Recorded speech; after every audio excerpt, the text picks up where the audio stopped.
La Plaza Presidente Irigoyen, o Hipólito Yrigoyen, se encuentra en la intersección de las avenidas 19 y 60, Ciudad de La Plata, provincia de Buenos Aires. Fue bautizada en 1901 con el nombre del ex gobernador Valentín Alsina, y no fue hasta 1975 cuando fue rebautizada en honor al ex presidente Hipólito Yrigoyen. La plaza se caracteriza por una inmensa estructura de metal radial que sale desde el mismo centro de la plaza. Antiguamente habría sido una glorieta circular escalonada que envolvía una inmensa fuente de agua. Esta a su vez posee una isla con 4 columnas de material en el centro. Desde este mismo punto nacen los senderos cubiertos por arcos y el verde de los árboles. Este diseño fue proyectado en los años 80, pero lamentablemente jamás se pudo terminar. Sobre el sector este se encuentran las obras de arte y referencias más clásicas, donde se puede apreciar una veleta y un reloj de sol. Anteriormente también se encontraba la estructura clásica de mármol Océano Atlántico, una obra de Raymond Riboir que actualmente se encuentra en el Parque Saavedra. Sobre el sector oeste se colocaron las expresiones artísticas vinculadas a la historia a modo de plazoleta interna. Aquí se puede apreciar un jardín que rodea el plano de la ciudad de La Plata y majestuoso busto de Hipólito Yrigoyen, el cual tiene una curiosa historia ya que fue colocado por primera vez en 1992 y años después destruido por actos vandálicos. Fue en 2019 cuando se colocó la nueva imagen del líder radical, la cual es idéntica a la colocada en la isla Martín García, donde estuvo preso luego del golpe militar de 1930. Juan Hipólito del Sagrado Corazón de Jesús Yrigoyen, más conocido como Hipólito Yrigoyen, fue un político y estadista argentino, 2 veces presidente de la Nación Argentina y una figura muy importante dentro de la Unión Cívica Radical. Fue el primer presidente argentino que se elegido mediante la Ley Sáenz Peña de sufragio universal y secreto. Hipólito Yrigoyen asumió en 1916. A partir de este mandato se conoce el periodo como presidencias históricas radicales. Luego asumió de nuevo en 1928, mandato que no llegó a concluir debido al golpe del 30, que fue el primer movimiento antidemocrático en la Argentina en el siglo XX. Su padre, Martín Irigoyen de Odagrain, era un inmigrante vasco-francés que se casó en 1847 con Marcelina Allen Pons, la hija de su patrón, Leonio Antonio Alem, padre también de Leandro N. Alem, un mazorquero rosista que sería fusilado y colgado en Plaza de Mayo. Durante su infancia, Irigoyen vivió en una casa del barrio de Valvanera y tuvo 4 hermanos, Roque, Martín, Amalía y Marcelina. En 1861, a los 9 años, ingresó en el Colegio de San José de Buenos Aires, manejado por los padres bayoneses, pero siguió sus estudios en el Colegio de la América del Sur, donde su tío Leandro N. Alem era profesor de filosofía. Irigoyen no fue un alumno destacado entre los demás, aunque demostraba tener una personalidad introspectiva. En un principio, tuvo una inclinación por los estudios sacerdotales, pero los dejó al poco tiempo para seguir abogacía. Debido a la situación económica de su familia, tuvo que trabajar desde una temprana edad, mostrando gran versatilidad en el desempeño de diversas labores. Fue comisario de policía en su barrio de nacimiento, Valvanera, presidente del consejo escolar de la misma ciudad, puesto por Sarmiento, profesor de Historia, Filosofía e Instrucción Cívica, estudiante de abogacía, diputado terrateniente y 2 veces presidente de la República Argentina. Durante la década de 1880, Irigoyen se dedicó a la actividad agropecuaria, de la cual obtuvo ingresos importantes. Compró y arrendó campos en las provincias de Buenos Aires, Córdoba y San Luis, dedicándose al engorde de vacunos para su venta a los frigoríficos.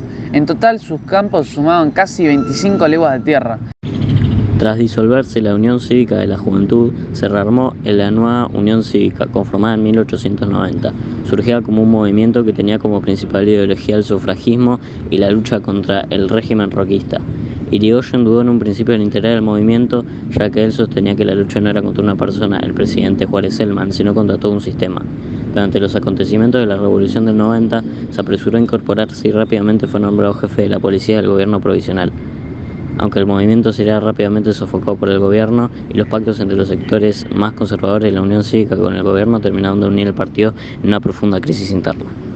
Así, los pactos con los conservadores llevarían al quiebre de la Unión Cívica, formando en junio de 1891 2 nuevos partidos, la Unión Cívica Nacional y, por otro lado, la Unión Cívica Radical encabezada por Alem, partidaria de una oposición radical contra el roquismo. El 1 de julio de 1896, Leandro Alem se suicidó en plena calle. Aristóbulo del Valle había fallecido prematuramente en enero del citado año, por lo que la jefatura del partido recayó aún más en Irigoyen. Pero durante la noche del velatorio de Alem, anunció que la pérdida era demasiado grave para poder pensar en nuevos proyectos y pidió a los presentes volver a sus provincias de origen hasta nuevo aviso. En 1903, Hipólito Yrigoyen comenzó a reorganizar la UCR para una nueva revolución. 2 años después, dirigió el levantamiento armado conocido como la Revolución de 1905 contra el presidente Manuel Quintana, que aunque fracasó, logró presionar lo suficiente al partido oficialista como para producir una fractura. En 1910 negoció con el presidente Roque Sáenz Peña la ley del sufragio secreto obligatorio masculino, que fue sancionada 2 años después, en febrero de 1912. Y bajo sus reglas fue elegido presidente de la Nación en 1916. Su presidencia puso fin a una hegemonía conservadora de más de 40 años. Sancionó reglamentaciones para proteger a los campesinos y creó cajas jubilatorias para empleados públicos. Dictó medidas para que la Argentina controlara sus transportes, yacimientos energéticos y su propia moneda. En 1922 fundó Yacimientos Petrolíferos Fiscales, YPF, una empresa estatal destinada a explotar las riquezas petroleras del país. Pese a las iniciativas que favorecieron a sectores obreros y medios, su mandato se vio manchado por las mayores masacres obreras en la historia de la Argentina: la Semana Trágica, la masacre de la Forestal y la represión en la Patagonia, las cuales tuvieron un saldo de miles de obreros asesinados por las fuerzas de seguridad. A pesar de estas manchas, durante su primer mandato contó con un gran apoyo popular y fue presidente hasta 1922, año en el que asumiría Marcelo T. de Alvear. Luego de la presidencia de Marcelo T. de Alvear, se dio la elección presidencial en el 1928, que se dividió entre 2 partidos radicales. Por un lado, la UCR con Irigoyen a la cabeza, y por el otro, la UCR antipersonalista, creada por Justo en el 1924, con la candidatura de Leopoldo Melo y Vicente Gallo. Irigoyen ganó por segunda vez con amplia mayoría en unas elecciones que fueron conocidas como el plebiscito. La Gran Depresión, iniciada en 1929, golpeó con fuerza a la economía argentina, especialmente porque el país dependía mucho de las exportaciones de productos agrícolas. La caída de los precios internacionales de estos productos generó una crisis económica que afectó tanto a los sectores rurales como urbanos, y muchos criticaron a Irigoyen por no reaccionar con rapidez o medidas eficaces ante la situación. La recesión, el desempleo y el malestar económico contribuyeron a la pérdida de apoyo popular para el gobierno. Irigoyen, ya con 78 años, fue tratado de viejo y que no estaba capacitado para manejar la crisis. Se empezó a conspirar en su contra y a la vez se preparaba un golpe de Estado. Aparecen José Félix Uriburu y Agustín Justo como golpistas.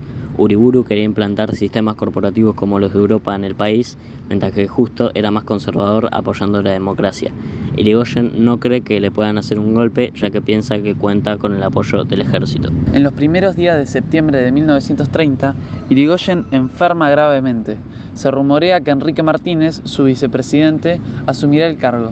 El 5 de septiembre le cede el poder a este último, quien, para no derramar más sangre, deja el cargo convencido por Justo.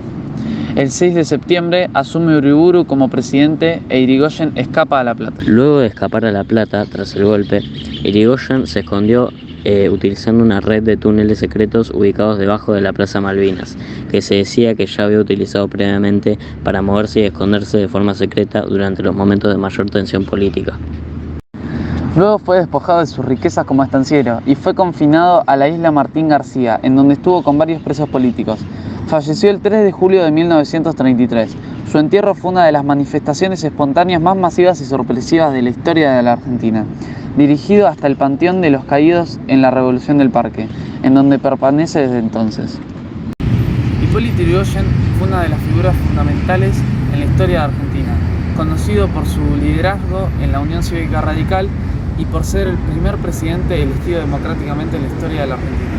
Su gobierno estuvo marcado por importantes reformas económicas, sociales y políticas que buscaban mejorar la situación de las clases trabajadoras y promover la justicia social, aunque también se tuvo que enfrentar a desafíos y críticas, sobre todo durante su segundo mandato.